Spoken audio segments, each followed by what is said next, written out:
En España, yo también, las víctimas hablamos sin pelos en la lengua. En 2009 se inició también esa puerta para acabar con esta justicia universal. Y yo me enteré por la ministra de Asuntos Exteriores israelí, algo que me ofendió profundamente como ciudadano español. Luego tuvimos el golpe de los papeles de Wikileaks, ¿no? A la familia nos dolió mucho ver que con responsables políticos y gubernamentales que nos habíamos reunido nos habían mentido.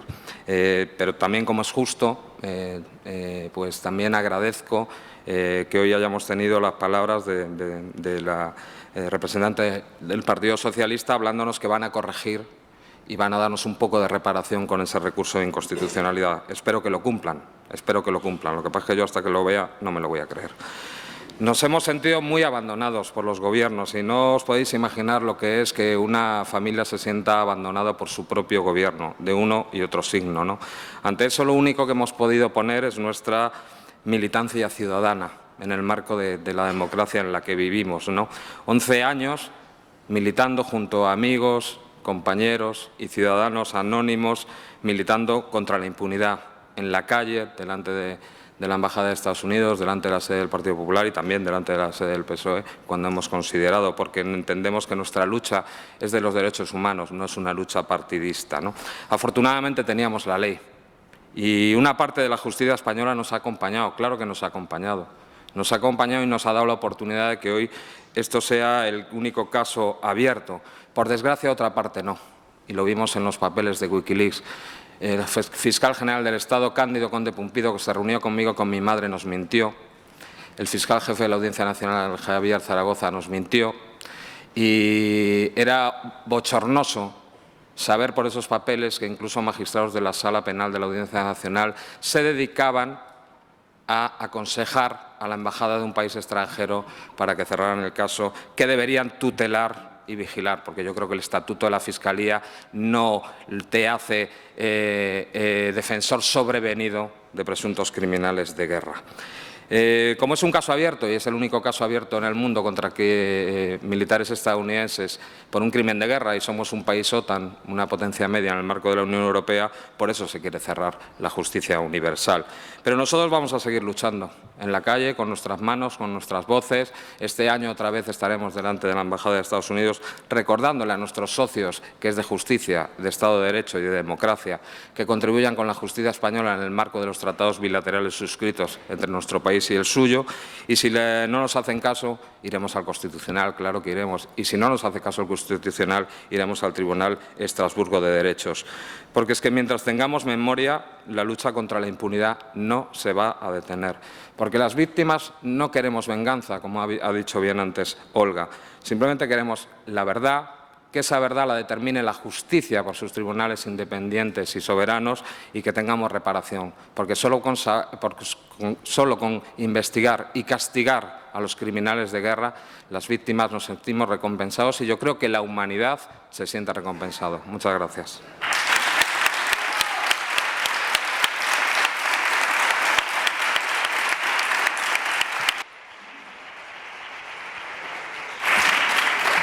Gracias y cedo la palabra a Mahmoud Daf Bouyema, mi pronunciación seguro que ha sido incorrecta, víctima de los crímenes internacionales cometidos por las autoridades marroquíes en el Sáhara, cuya causa se investiga actualmente en un procedimiento incoado en el Juzgado Central de Instrucción número 5 de la Audiencia Nacional.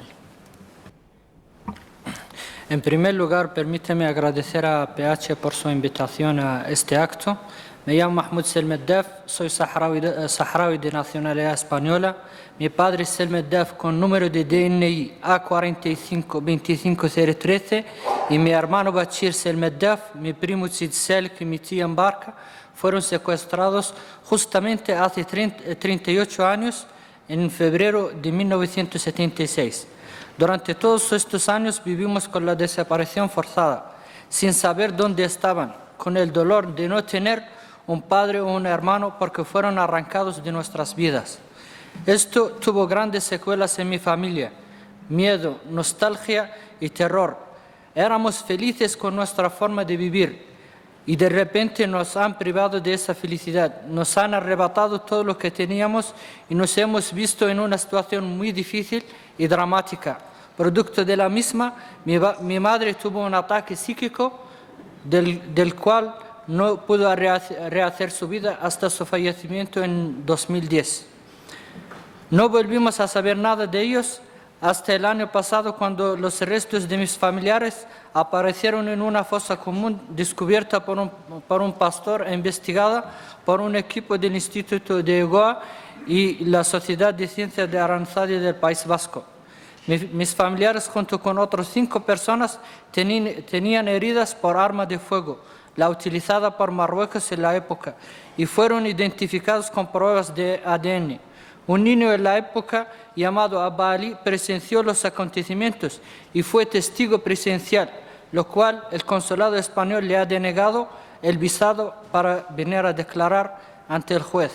Cuando mis familiares fueron secuestrados, España aún ejercía oficialmente como administradora del Sáhara. En ese momento las autoridades españolas no hicieron nada para impedirlo, ni han investigado estos hechos hasta ahora. Casi 4 décadas más tarde, quieren, con la propuesta de esta nueva ley, impedir que familias como la mía busquemos justicia. No hay dignidad para nosotros y nuestros muertos.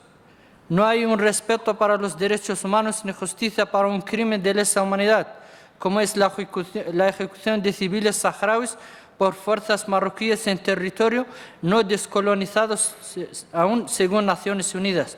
Desde el año 2007, la Audiencia Nacional tiene abierta una querella por genocidio y tortura contra el pueblo saharaui.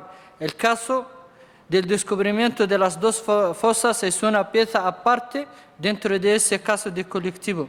Mi familia y yo buscamos una investigación de los hechos y justicia para este crimen en España, porque ellos tenían documentación española, estaban en el territorio del Sáhara aún de que España saliera y fueron ejecutados de forma cruel e impune.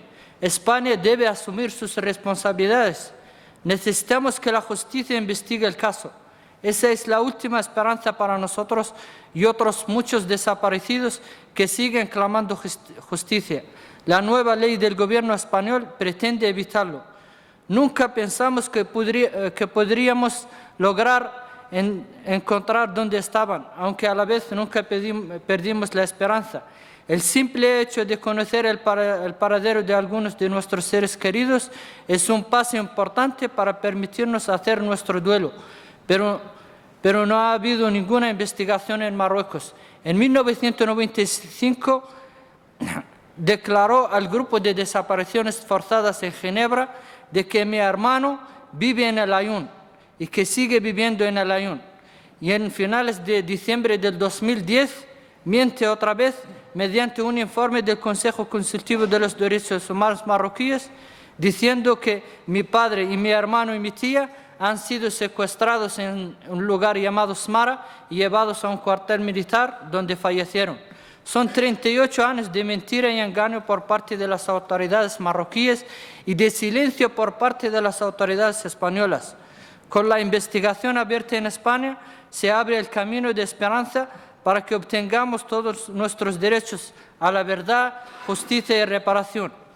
El mismo día 12 de febrero en que mis familiares fueron ejecutados y desaparecidos, cuando nuestra causa está avanzando, el gobierno español pretende aprobar una ley que impedirá que se investigue lo que pasó, acabando con la justicia universal de crímenes horribles como estos que ofenden a la conciencia de la humanidad.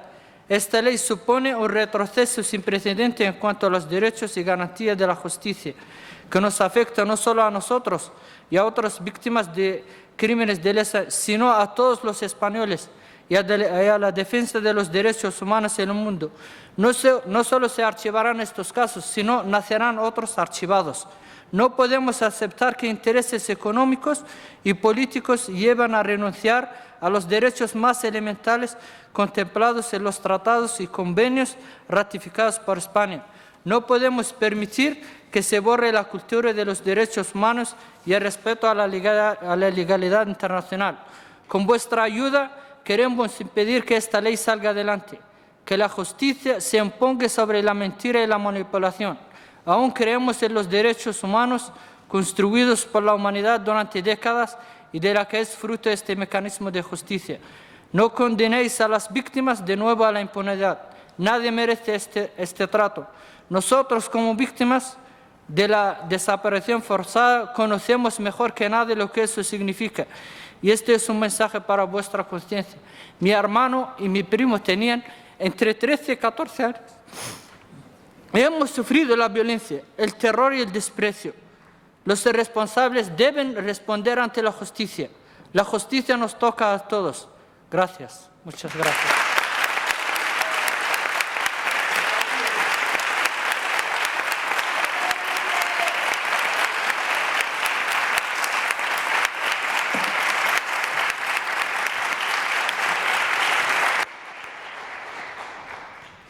Muchas gracias. Me pide Tuften que justificara y que disculpara. Se ha tenido que marchar porque tenía otro acto en Barcelona cuyo compromiso había adquirido previamente y tenía que coger el AVE.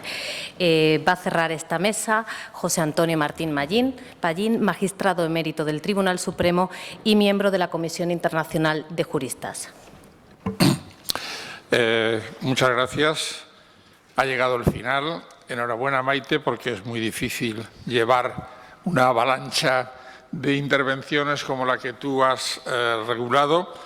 Como expresidente de la Asociación por Derechos Humanos, estoy orgulloso de la actual directiva que ha sabido organizar un acto que, como se ha insinuado en algunas de las intervenciones de los parlamentarios, es prácticamente, yo no diría revolucionario porque algunos se escandalizan demasiado, pero sí absolutamente innovador.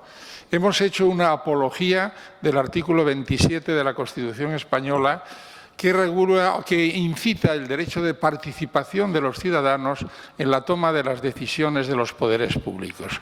¿Y qué mejor sitio para hacerlo que el Congreso de los Diputados?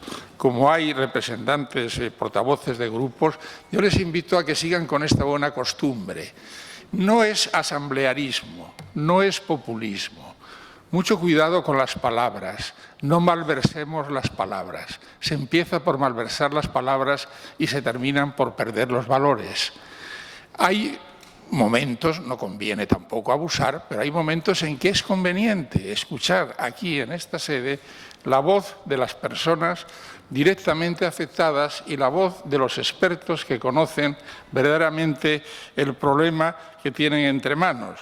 Por cierto, expertos que creo que no han estado presentes en la redacción de este engendro que tengo en las manos, porque realmente podría haber sido hecho por un grupo de ingenieros de caminos o ingenieros de montes, dada su calidad jurídica.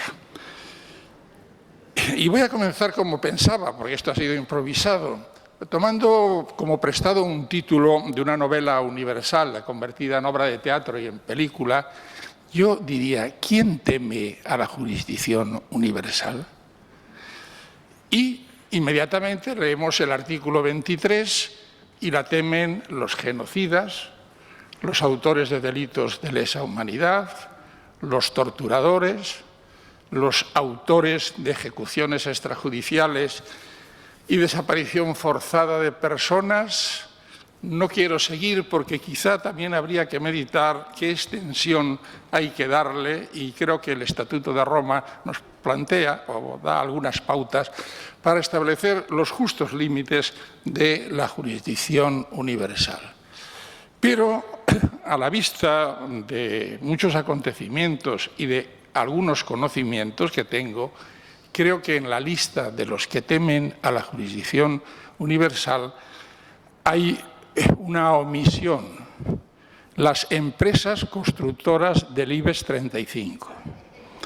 Estos tienen un gran temor a la jurisdicción universal porque les puede perturbar el concertar sustanciosos contratos. Realmente se ha atacado a la jurisdicción universal con argumentos verdaderamente burdos, que si es ineficaz, hombre, no vamos a juzgar a toda la humanidad, somos 8.000 millones de habitantes, me parece, no pretendemos eso, ni mucho menos. Lo único que pretendemos es recoger, como está recogido en el Estatuto de Roma y en los tratados internacionales, algo que, como se ha dicho aquí esta mañana, empieza a surgir en esa civilización que no sabemos cómo nace o qué origen tiene y que empieza a tomar conciencia de que hay unos valores universales y que culmina en el preámbulo de la Declaración de Derechos Humanos, que yo siempre aconsejo su lectura, cuando dice que esa humanidad que le costó tanto trabajo y tantos siglos tener esa conciencia de repudio de determinadas conductas que hieren la sensibilidad de las personas más romas y que todo eso se vino abajo y que el olvido de esos valores fue la causa de la tragedia que dio lugar a la Segunda Guerra Mundial. Esto está escrito por los redactores de la Declaración Universal de Derechos Humanos. A ver si aprendemos la lección y nos mantenemos en la universalidad de los principios. No somos una excentricidad. No somos, como dijo un presidente del Tribunal Supremo impunemente, el juzgado de guardia de la jurisdicción universal. En primer lugar, por parte de esa persona, es una profesión externa de absoluta ignorancia. En ese momento había abiertos en el mundo 56 causas por jurisdicción universal. Algunos militares israelitas han tenido problemas al llegar a un aeropuerto de un país tan excéntrico y tan raro como Londres, en Heathrow. Y que, por tanto, que lean, que aprendan. Es que se lee muy poco y se habla de memoria. Y como hay muchos corifeos en todos los medios de comunicación dispuestos a repetir como papanatas lo que les entregan, pues claro, la gente no se entera. Miren ustedes, no somos tan raros. Hay mucha gente también muy rarita, por ejemplo, ese juez belga que decidió procesar a Ariel Sharon y que una empresa que no era del IBEX 35, pero que era de las potencias occidentales, le dijo, oiga, nos llevamos el cuartel general de la OTAN con los 10.000 o 20.000 funcionarios que hay aquí y, por tanto, tengan ustedes cuidados belgas de lo que van a hacer con la jurisdicción universal. Las cosas hay que verlas en su real perspectiva. Pero por encima de todos están los principios. Que hay conflictos diplomáticos, pero los hay sin necesidad de jurisdicción universal. Uno tiene unos ciertos trienios y ha intervenido en casos que afectaban a sujetos de relevancia, sobre todo económica o política en determinados países, y los embajadores y mucha gente pues han tenido su preocupación por el transcurso de esos juicios y no pasa nada. Sobre todo yo escuché a alguien decirle, dice, mire usted, es que los jueces españoles son independientes. Por tanto, yo con mucho gusto, a partir de ahora le invito a comer, pero por favor, los jueces españoles son independientes. No es un problema del Poder Ejecutivo ni es un problema del Poder Legislativo. Ya se ha dicho todo lo que había que decir sobre la inconstitucionalidad, sobre el compendio de disparates que se contienen en este anteproyecto de ley. Yo creo que si alguna vez, con algún sentido del humor, el Congreso de los Diputados convoca un concurso para ver qué ley vulnera más preceptos constitucionales y le dan el premio Óscar negativo que acaban de dar, pues seguramente este proyecto de 3 de marzo va a tener unas grandes posibilidades de éxito de llevarse el premio. Espero que el Tribunal Constitucional, que en esa sentencia de 1995, en el caso de Guatemala, que por cierto en el Supremo se perdió por 8 votos contra 7, y que después el Tribunal Constitucional le da la vuelta, dice algo tan elemental para reducir la lectura, porque además el boletín oficial cada vez se lee peor, es que la jurisdicción universal es universal y solo es universal cuando es universal. Y este juego de palabras, que podría haberlo hecho algún humorista, lo dice muy claramente el Tribunal Constitucional. Todo lo demás son adornos. Y lo dijo también una persona muy poco sospechosa de ningún radicalismo, como es el Lord inglés de la Cámara de los Lores, fíjense ustedes, un Lord inglés de la Cámara de los Lores diciendo cosas radicales, cuando hace ese voto maravilloso en el caso Pinochet, Y con esa flema inglesa característica, cuando le plantean la cuestión de la inmunidad de los jefes de Estado, que era el caso de Pinochet, dice más o menos, dice, este lord no tiene ninguna duda de las costumbres inglesas de respetar la inmunidad de los jefes de Estado en el ejercicio de sus funciones, pero ha llegado a la convicción de que no es función de un jefe del Estado torturar y hacer desaparecer personas. Creo que con esto está dicho absolutamente todo, sin necesidad de mayores florilegios jurídico-constitucionales. Y para terminar, y teniendo aquí al hermano de Couso y a otras víctimas muy directas de otras vulneraciones de derechos humanos, como el Tíbet, los saharauis, creo que conviene darle, ya que el partido gobernante parece ser un partido que, aunque no es confesional, pero tiene unas serias creencias y una seria afinidad con determinadas ideas religiosas, habría que darle un tono místico o religioso. En el caso de tu hermano se produjo la involución del suceso bíblico de David y Goliat. Goliat mata en el campo de batalla a David y con eso empiezan a vulnerar la Biblia. Y es muy peligroso para los que creen en ella empezar a vulnerar la Biblia. Y después también la jurisdicción universal tiene ciertas reminiscencias con el juicio final. Y por tanto, habría que decirles, ya que lo demás va a ser absolutamente inútil, argumentos jurídicos, políticos, etcétera, que a lo mejor en ese momento del juicio final van a escuchar una condena y preguntarán ¿por qué? Y dice, porque hubo gente que os pidió justicia y no se la disteis. Que sigan leyendo sus textos, a ver si así por lo menos reflexionan sobre lo que, volviendo ya al terreno político y constitucional, un legislador nunca puede hacer, que es convertir la ley en un instrumento de crueldad con las víctimas. Esta ley podría ser mejor, peor, técnicamente objetable y podría tener muchas variantes, pero lo que no puede ser es cruel con las víctimas. Y esta ley lo es porque los deja en la absoluta indefensión. Esperemos que en esa trayectoria motorizada hacia el Senado, a lo mejor el motorista o pierda los papeles, ojalá no le pase nada al motorista, y de alguna manera podamos recobrar la serenidad y, sobre todo, lo que es más importante, los valores constitucionales que están siendo absolutamente vulnerados. Muchas gracias a todos.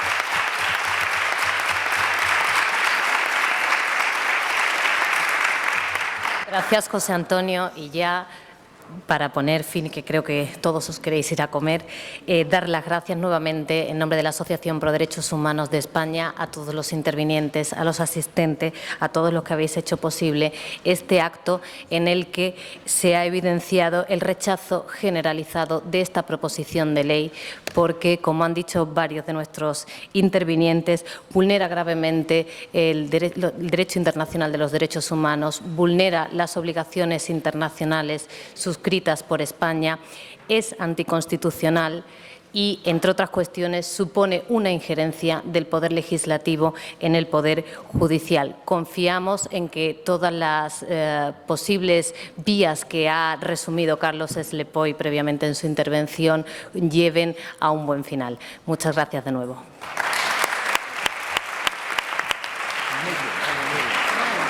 Ya hemos terminado. Un recorrido.